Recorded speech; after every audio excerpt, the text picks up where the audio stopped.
Hello, everyone. Hello, Hi, Alexandra. hello. Hi, how are Hey. you? I'm good, and you? I'm good. Thank you. I'm so excited. We were supposed to go live, but we don't want any technical surprises. So we went safe on Zoom recording. I'm going to share it immediately. So it's almost like a live, almost Yes, fresh feel from the free to oven. put your questions and comments below and we'll answer them. Yeah, it's almost fresh from the oven, definitely. So today we want to talk about something that not many people talk about, right? UTI infections is almost like a shameful subject, but it's just a condition like a shoulder pain or elbows or broken hip, whatever. So Cindy is gonna educate us with her expertise on nutrition and how we can help battle and prevent and even heal from it.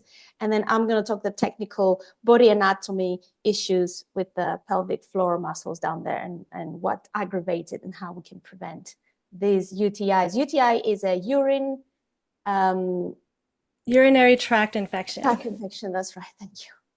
Yeah, so yeah, some people have chronic infections. Usually when it starts, because like to be honest, that area should be very sterile. There should not be bacteria in the bladder and the urinary tract. But sometimes the way we wipe, how we have contact with it, our hygiene, it could create some bacteria. And once that happens, if you're not careful with your diet, there's many factors. If you've been on antibiotics, your system might be a little weaker, and then you might have these chronic reoccurrence of urinary tract infections.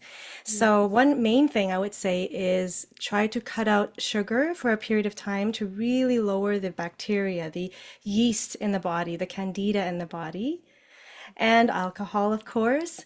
And there are some supplements out there that you don't have to go to antibiotics yet. You can try the supplements, to kind of kill them off. And depending on how severe it is, you can introduce more garlic. There's even raw garlic, especially, is a lot more potent, right? Alexandra, have you ever had raw garlic just I like love it. that? When You I do? sometimes when I was in my busiest mom times, I would just really swallow one when I was feeling like I was going down the weather, like You a sore actually, throat. really? You swallow an entire No, garlic no, clove? no, no, not entire, like maybe a quarter. My favorite thing is have a toast with feta, spread the feta with olive oil, and then crush the garlic in there and just eat it. Mm. You know what's so funny? One of my clients said that they liked when they were younger, they used to put their mom used to put garlic in apples and they would just they would chew on the apple and have the garlic. And then another person in my class said they did it with cheese, garlic, apple, and cheese. So a bite of That garlic, a bite of apple, a bite of cheese. that's a little better, I would think. Cheese and garlic Yeah. go better with an apple. I Yeah, think you just need something to protect your stomach because it is so yeah. potent, it burns. Yes, yes, yes, Yeah, exactly. yeah. Yeah, yeah. Another thing you can do is, of course, you have to drink lots of water during that time to kind of flush everything out. But there is an ingredient in cranberries that are very useful to prevent the bacteria from sticking onto your bladder wall or urinary tract wall. Okay. So it's called D-mannose. And it's a supplement also that you can take to kind of inhibit the bacteria from adhering. There you go. You're Is going to the show us the walls? anatomy of the bladder. These are So the yeah, walls? Yeah. yes. And then yeah, you just drink lots of water and flush it out as you take the D-mannose. And of course, having some good probiotics will help too to just balance out that good and bad bacteria in your urinary tract. But yeah, since you showed us this bladder, I do have a question about how you can help sort of, when someone that's going through these infections, what are some risks that they can have if they're not able to empty out their bladder? Like, how does that, affect the That's reoccurrence? anatomically speaking and biomechanically speaking. There is other factors than just nutrition and lack of, hydration. Obviously, a lot of people forget to drink water, right? Mhm. Other things is also being, not mobile and like spending hours and hours seated in your office. That also affects your bladder health because the bladder is sitting exactly behind your pubic bone and there's all these organs that constantly pressing on it, and if your posture is not ideal, you're adding a lot more pressure in the bladder, and what happens then, your muscles go weak, and then you either need to go frequently, which is one of the symptoms of UTI, right? Your body is trying to flush quickly the germs and the infection. And so it makes you have that sensation that you need to go. But is it always a matter of emptying the bladder, or is it just that inflammation and irritation? So when you really need to go, you really need to focus on emptying the bladder. So there is ways that if you, for example, if you are not at home, you're not working from home and you need to use public toilets, a lot of us women, right? I am guilty. I squat in the air. I have been doing this for so long, and I realize actually it's not doing me any favor. So why squatting in the air in our public toilets is not safe? First of all, it's safer for your bladder to actually put toilet paper and sit on it than you thinking you're going to catch all the germs in the world just because the surface of your thigh touch. So why? So every time we are squatting that high, it's not like a deep squat. Your knees are lower than your hips. The good squat to release completely your bladder and release completely your pelvic floor muscles from tensing, which means when they're tensing, you're not able to fully empty your bladder. Ideally, you want your knees to be higher than your hips for that. So when your hips are much higher than your knees, your muscles contracting down there. You're automatically tensing. It's almost impossible unless you have the thighs of Iron Man, you know, yeah, and knees of, solid knees. Your pelvic floor is holding on to dear life. So it's tensing. That means your bladder is not emptying fully. So some of it might be staying, and that causes future infections and bacteria growth. Another thing is if you're going too often, frequently, that means also that you don't have time to flush completely the whole pack. So if you're going more often than every 2 hours, it's not the best. And if you are holding it and squeezing constantly so that you can manage to 4 hours because you are stressed, you're out and about, you don't have the toilets around and you're tensing, also that can harm your bladder health. So there is like a fine balance to, anatomically speaking, emptying fully and then checking your posture. And of course, there's other conditions that can infect your bladder health, like organ prolapse. So you see behind your bladder, there is our uterus and the bowel system, the bowel and all the digestion. And so if the muscles are weak and some of these organs have repositioned themselves after traumatic childbirth or just big babies and whatever other anatomy issues, this also affects your bladder health. So there's a lot of factors, but for sure, hygiene, you being scared to sit in the toilet can add more pressure and more tension in your pelvic floor muscles. So in result, you're not able to empty fully your bladder and then bacteria grows.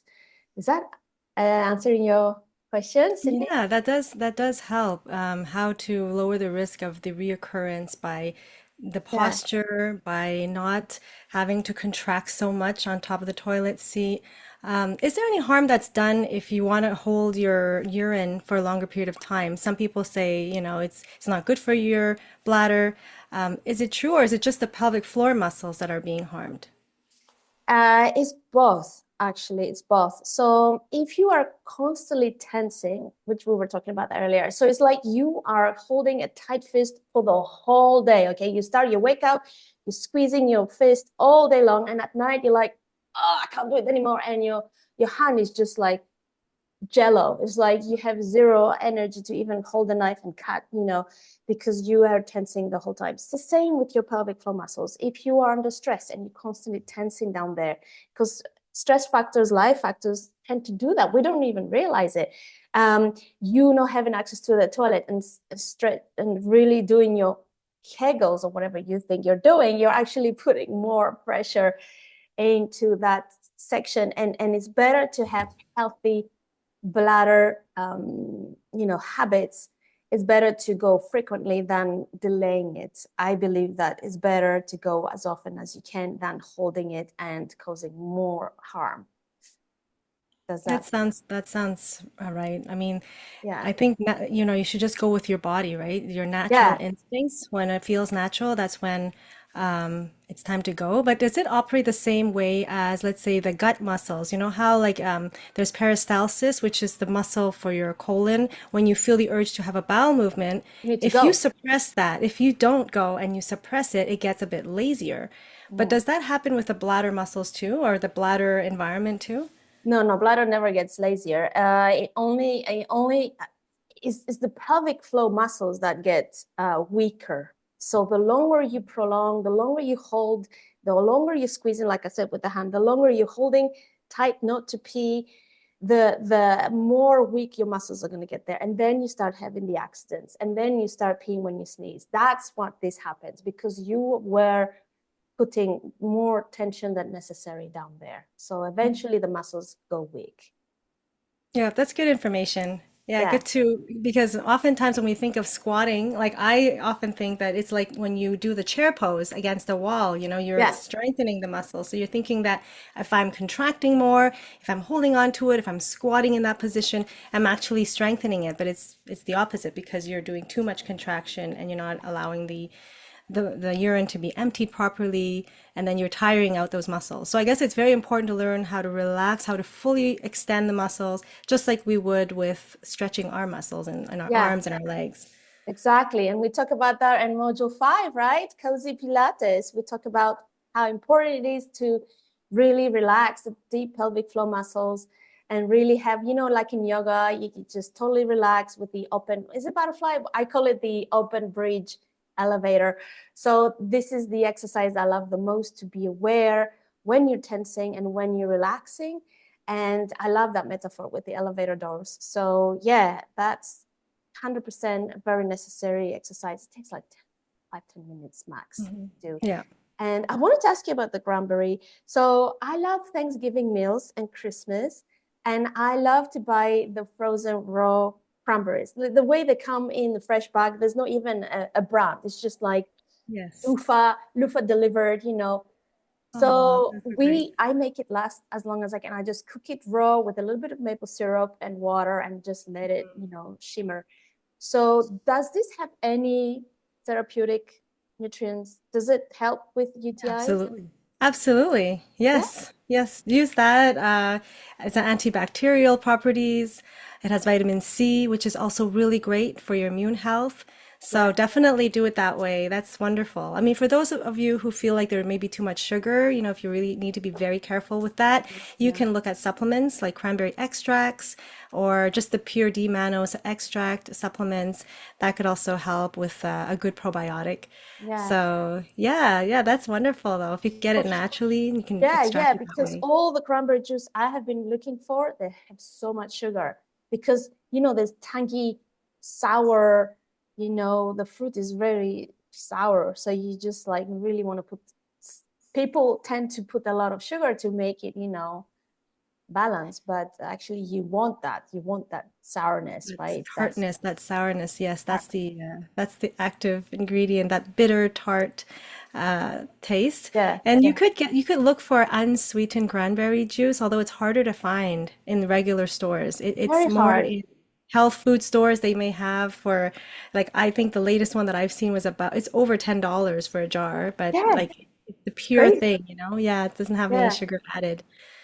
And Yeah. another question for you. So someone who suffers from chronic UTIs, like, and they're not able to cut down on the sugars, is there like what other solutions are there for them, nutrition wise and like Well, I would look at what is triggering it. So if there's an imbalance of bacteria, you could add more probiotics. So add some healthy bacteria. There are some that have cranberry extracts in. If you've noticed now, there's so many different brands of probiotics.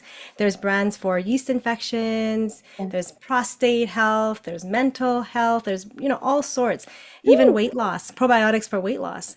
it's So juicy. depending on the strains of the bacteria and what they add in, you can actually get a very nice blend of probiotics that's targeted for the urinary tract. So I would suggest doing that with the cranberry extract, and also practice hygiene, practice that those muscles so that they're able to empty out their bladder Yeah, properly. yeah, yeah, yeah. Yeah, I mean, There are for me like ways that you can kill off pathogenic bacteria without antibiotics, but don't try for too long. Like you don't want to Yeah. delay it. If it doesn't Okay. work for you because it's Yes. really extreme, then you have no choice but to take the antibiotics. Okay. But but as long as after you finish the antibiotics, you rebuild that microbiome back. You Yeah, yeah. rebuild, yeah, with healthy bacteria. Two more questions. I'm so excited to have you here. So, what do you think about colloidal silver, and what's your advice for parasite cleaning? If UTI, it could be like some kind of parasite living in there and they're having a party. So, what do you think about this too? Would you recommend it to someone? If it's if it's targeted to the urinary tract, I'm not sure. Like, I mean, for sure, parasite cleanse overall is a good idea because we're exposed to different types of parasites, even if we're not living in a third world country. If we have contact with Sushi. dogs, if we're in ever swam in a lake, if we've ever had a buffet with people touching it and sushi, for example, or pork. I mean, it's very, very common to have Yeah. parasites. So I would suggest that as a overall cleanse for your gut health. And also, parasites can live in the biofilm in any organs. It's not just in the gut, but it could be in different parts too. Mm, But if you're targeted at a bacteria, then I'm not sure that, that is as targeted. It's just like okay. a wide spectrum. Right. For the colloidal silver, I've heard of a lot of antiviral, sort of antimicrobial effects for colloidal silver. I mean, you can try it, but it isn't listed as one of the key targeted supplements for urinary tract infections. Okay. Yeah. Yeah, I'm glad. I would suggest that if you are somebody who has chronic infections in general, really to boost your immune health, Yeah. vitamin C, zinc, cut out the sugar and the alcohol. Posture, check your posture.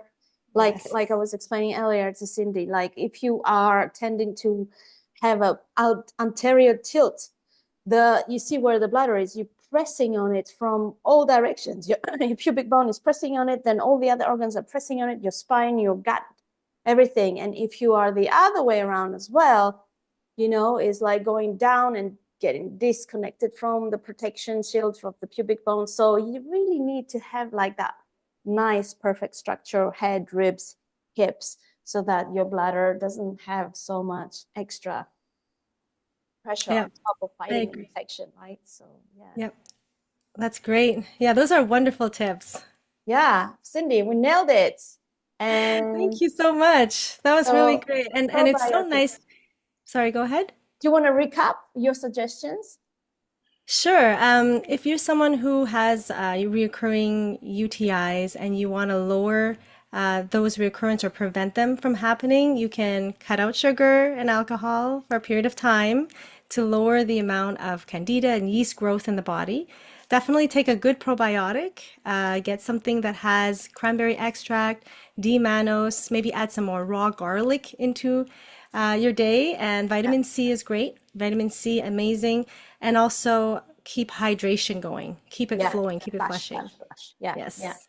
Fantastic. And on my side, if you're out and about in the public toilets, please just cover the seat and sit on it. It's better that your knees come on the same height than your hips, and you can release that tension and empty fully your bladders. Posture wise, at your desk, standing, cooking, whatever you are, realign yourself, assess your position. My head is on top of my ribs on top of my hips, and then play a little bit with this pelvic tilts and see which one gives you some relief. And yeah, I would definitely go and see a pelvic floor specialist if you feel some heaviness in there, like an organ prolapse. For sure, you need to see someone if you feel that extra heaviness that puts that pressure in your bladder and is not able to fully empty. That means it's been shaped, it's crashed, it's squashed. So it's definitely worth to check on that. And if you need more help, you could definitely check out our 6-week program because we cover the gut health part by lowering the glycemic index and cutting out these microbes that are harmful to us, and then also talk about supplements and hydration. And then on your side, you have videos there to help people become more mindful and do all of these pelvic floor exercises. Yeah, especially my week 3, I dedicated to bladder and bowel health. So I go there, I talk about it. Farting and peeing is all in there. So with the help of Cindy and nutrition wise and gut health, I think we have the perfect package. So if you want to learn more, educate yourselves, we're going to have some crazy Black Friday deals very soon on our gut and pelvic health. Yeah, look out for the links around this video, somewhere Yes, below or around this video. fantastic. Thank you guys for your full attention. Thank you, Cindy. Thanks, Alexandra. Have a wonderful day. You Thank too. you. Bye-bye. Bye.